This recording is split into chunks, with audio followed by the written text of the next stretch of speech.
होली रंगों का त्योहार है। न्यू जनरेशन के लिए यह कलर फेस्टिवल है। कहा जाता है कि होली ही ऐसा त्योहार है जिसमें गिले शिकवे भूलकर दुश्मन भी गले मिल जाते हैं, मन के मैल दूर हो जाते हैं। इसमें लोग खाते भी खूब हैं और मेहमान तथा पड़ोसियों को खिलाते भी खूब हैं। दरअसल होली खेलने के लिए लोग जब एक दूसरे के घर जाते हैं तो उनका वहां पकवानों और व्यंजनों से जोरदार स्वागत होता है। इस खास मौके पर जब आप मेहमानों को अबीर गुलाल लगाने के साथ ही मनपसंद पकवान और व्यंजन खिलाएंगे तो वे वाह वाह किए बिना नहीं रह सकेंगे। ऐसे में 5 PM के 5 का तड़का में हम आज आपको बिहार के उन टॉप 5 होली फूड आइटम्स के बारे में बताएंगे जिनके माध्यम से आप मेहमानों के दिल जीत सकते हैं। होली के साथ फूड आइटम्स में पकौड़ी का विशेष स्थान है। यह हमारी लिस्ट में 5वें स्थान पर है। बिहार में होली के दिन लोगों में इसकी जबरदस्त डिमांड रहती है। पकौड़े को मिथिलांचल में लोग बचका भी कहते हैं, जबकि अंगिका क्षेत्र यानी कि भागलपुर जोन में इसे कचड़ी भी कहा जाता है।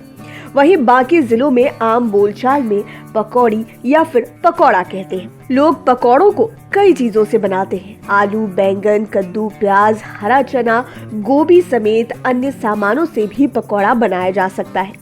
यहाँ तक कि हरी मिर्च के भी बचके बनते हैं। और अगर आपको थोड़ा सा अपग्रेड होना है तो आप पनीर के पकौड़े भी खा सकते हैं। स्वीट रेसिपी के बीच इस नमकीन फूड आइटम से आपका मूड एकदम फ्रेश हो जाता है। खास बात कि पकौड़े ही एक ऐसी रेसिपी है जिसे बनाने में बहुत अधिक समय नहीं लगता और इसमें ऐसी सामग्री मिलती है जो लोगों के किचन में सालों भर रहती है। इसे बनाने के लिए केवल हरी सब्जी ही तो लाने की जरूरत पड़ती है या तो प्याज लाने की। ये तमाम तरह के पकौड़े बनाने के लिए एक ही बैटर की जरूरत होती है।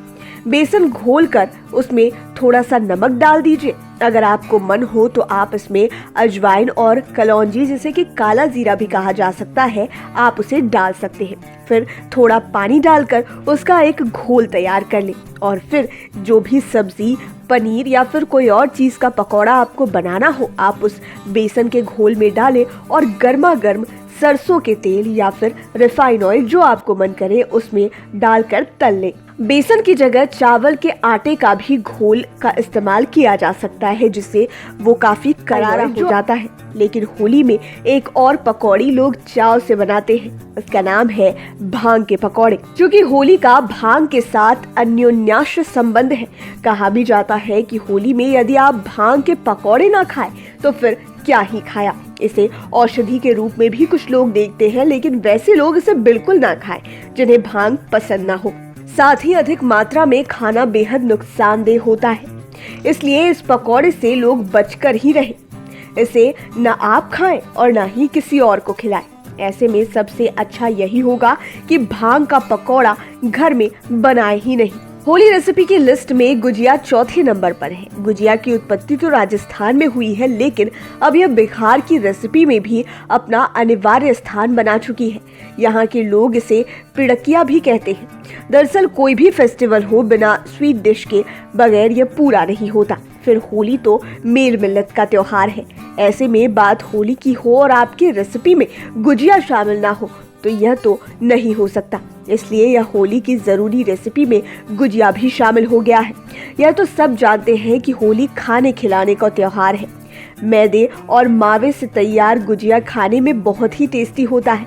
यह ऐसा स्वीट डिश है जिसे बच्चे से लेकर बुजुर्ग तक पसंद करते हैं। हालांकि आज के समय में लोग कई अन्य तरह की गुजिया भी बनाने लगे हैं, लेकिन आज भी सबसे ज्यादा मावे यानी कि खोए की गुजिया का लोग महत्व जानते हैं और इसे पसंद भी करते हैं। गुजिया के भीतर खोए और नारियल का पाउडर भरा जाता है। फिर इसे फ्राई करने के बाद चीनी की चाशनी में डुबोया जाता है। इसके बाद तो इसे खाने और खिलाने का अपना ही मजा होता है। होली के मजे को डबल कर देता है ये गुजिया। हालांकि अब लोग महंगाई की वजह से मिठाई दुकान से ही रेडीमेड गुजिया मंगवा लेते हैं। इससे समय भी बच जाता है। होली रेसिपी में मटन की भी अब जबरदस्त ढंग से एंट्री हो गई है। लोग पहले से इसे लेकर काफी उत्साहित रहते हैं। अत्यधिक डिमांड की वजह से लोग 2-3 दिन पहले से ही संबंधित दुकानों में इसकी बुकिंग करा लेते हैं ताकि ऐन वक्त पर उन्हें धोखा ना हो जाए। और उन्हें बिना मटन की होली ना बनानी पड़े। दरअसल फागुन के आते ही मन नए उत्साह से भर जाता है और उस पर होली लोगों के मिजाज को तरंगित कर देती है, मन में एक झनकार भर देती है। इतना ही नहीं, होली का नाम सुनते ही पेट में भी गुदगुदी होने लगती है। रंगों के साथ घर में बनने वाले मटन को लेकर तो मुंह में पानी ही आ जाता है। यही वजह है कि अन्य दिनों की तुलना में होली में मटन का रेट 1.5 गुना हो जाता है। जहां तक बनाने की बात है तो ये रेसिपी अन्य दिनों में भी बनती ही है। हालांकि बहुत से घरों में लोग शाकाहारी होते हैं, लेकिन स्पाइसी सब्जी की डिमांड उस दिन अधिक हो जाती है। ऐसे में इसके विकल्प में लोग कटहल अथवा मशरूम को प्रेफर करते हैं और कहीं कहीं लोग एकदम तड़कता भड़कता आलू दम भी बनाते हैं। और सच में ये दोनों फूड आइटम्स ऐसे हैं जिसे आप कभी भी नॉनवेज की जगह शिफ्ट कर सकते हैं। बहुत से घरों में लोग मंगलवार और गुरुवार को नॉनवेज नहीं खाते। अगर उस दिन होली पड़ जाती है तो लोग इन सब्जियों को बनाते हैं और स्वाद का मजा लेते हैं। शाकाहारी लोग मटन की भरपाई मसालेदार आलू दम से भी करते हैं। यह रेसिपी भी इस लिस्ट पर तीसरे नंबर पर ही रहेगी। दही बड़े के बिना होली की कल्पना नहीं की जा सकती। यह इस लिस्ट में दूसरे स्थान पर है। यह रेसिपी भी होली से पूरी तरह से जुड़ गई है। दही बड़े का नाम लेते ही मुंह में पानी आ जाता है। यह चटपटा डिश हर किसी को पसंद है। यह अलग अलग दालों से बनता है। किसी को उड़द दाल का दही बड़ा मन को भाता है तो कोई मूंग दाल का दही बड़ा पसंद करता है। किसी किसी को चना दाल का दही बड़ा भी अच्छा लगता है, लेकिन सबसे अधिक डिमांड में उड़द दाल का दही बड़ा होता है।